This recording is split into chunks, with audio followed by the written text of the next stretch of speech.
Many times people come to me saying things like, OTHMARiUS, you must be really enjoying yourself playing card games like poker, for example. And I'm always saying, why? Well, because you are really good at operating with playing cards, aren't you? That is right, but because of that, it is actually quite boring playing card games. Look, we can cut the stack all day long, but still I can do this anytime I like. That is right, shooting out the target card, the winning card at will. So you see, there's absolutely no challenge in it for me playing card games with the mortals. It is quite boring. OTHMARiUS Magic. Like and subscribe. Hey there, boys and girls, my name is OTHMARiUS and welcome to my channel.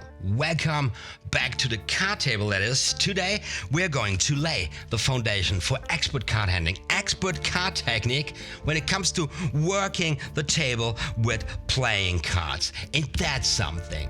However, I want to ask you something before we get started, and that is, what do you guys think about me stressing my German accent as a performance character like I just did in the intro performance? Please let me know in the comments down below.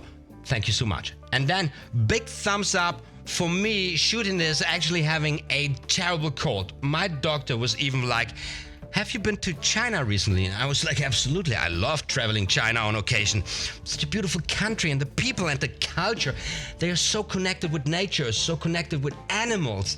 Have you ever tried the famous Chinese bat soup? That shit tastes delicious. Seriously, the situation is getting out of control, isn't it? It's getting out of hand. And the question is, are you ready when coronavirus hits town? I sure am, because I just bought all cans of sauerkraut available in the corner store downstairs. All 3 cans, I bunkered them, you know, early bird. Gotta blur the name here of the company though, because I ain't got no brand deal with no sauerkraut company. Although it would be extremely funny, don't you think so? The crazy German magician on YouTube with a brand deal with a sauerkraut company. Because that's what the Germans dig, right? Especially in the time of crisis. Hopfen, Malz, Kraut, Wurst und Bier natürlich.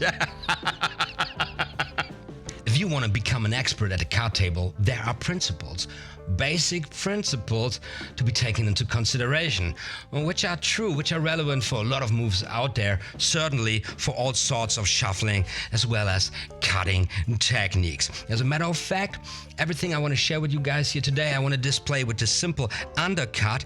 Don't underestimate this. There's so much more than meets the eye. Don't take this as yet another tutorial for a too easy move, which you don't need to watch. We are talking here a general approach in order to gain maximum control over the cards, but at the same time displaying a super casual, a super loose, a super natural handling of the cards, which is the ultimate objective for everything we do, right?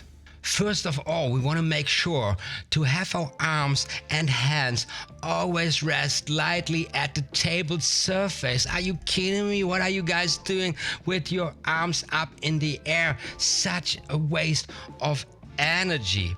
Especially at the beginning of our practice, we need to make it our obligation to always, I repeat always, keep the inner section of the palm here at the very end of the base of the thumb, likewise the very end of the base of the pinky finger. The inner section of the palm, we need to keep it in contact with the table surface, because this guarantees that all our motions are coming from our wrists as well, our fingers. You know, we're talking energy efficiency here. And then our second commitment is to have our thumbs running parallel to the inner long side. Always the thumbs are running parallel. With the thumbs running parallel and the inner section of the palm contacting the table surface, all we got to do now is curl our fingers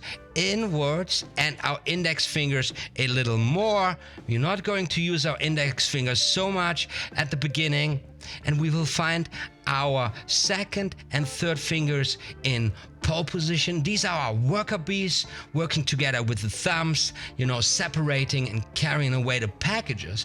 And our pinkies are going to stabilize and regulate everything we do here at the short sides, pretty much at the outer corners. With the thumbs and pinkies alone, we get a lot of control over the cards. So the position of the pinkies is quite important. Usually it's been taught to break the deck in half at the inner long side with the thumb before separating the packages. But I've got a much better idea. Check this out.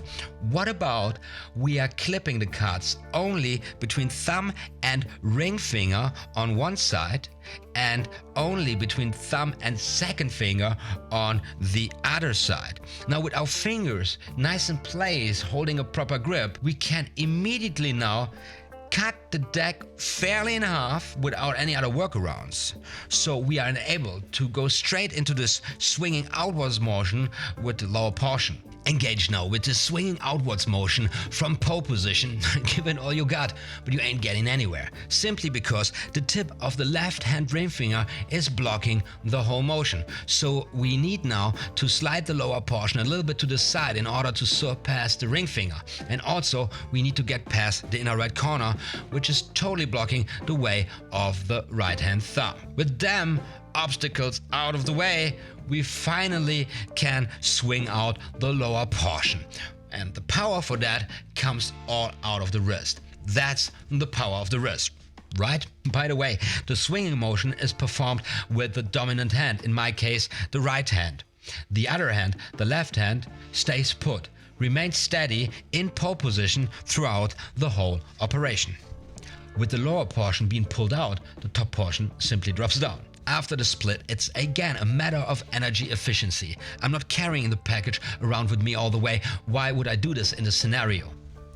I simply lift the inner long side of the package upwards before I cut them cards to the top by simply reversing the swinging motion.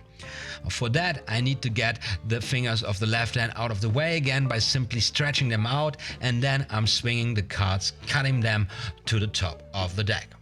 And I can operate here extremely loosely. I actually throw the cards here on top of the pack, because it's not only the thumb blocking or stopping the cards at the long side, it's also the pinky at the short side. Remember? You can almost immediately square up the cards with both hands in the proper grip.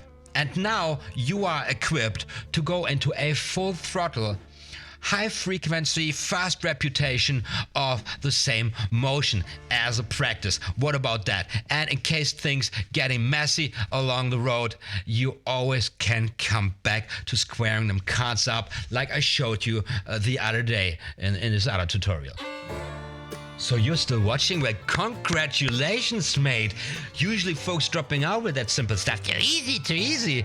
But you know better, don't you? Because this is essential for all the nasty false shuffling and false cutting techniques coming at us. If you get the seemingly simple things right from scratch, catching up with all them subtleties at the beginning, eventually, if you keep on practicing and studying, in the future, you will be able to run through extremely complex false shuffling and false cutting routines, even blindfolded.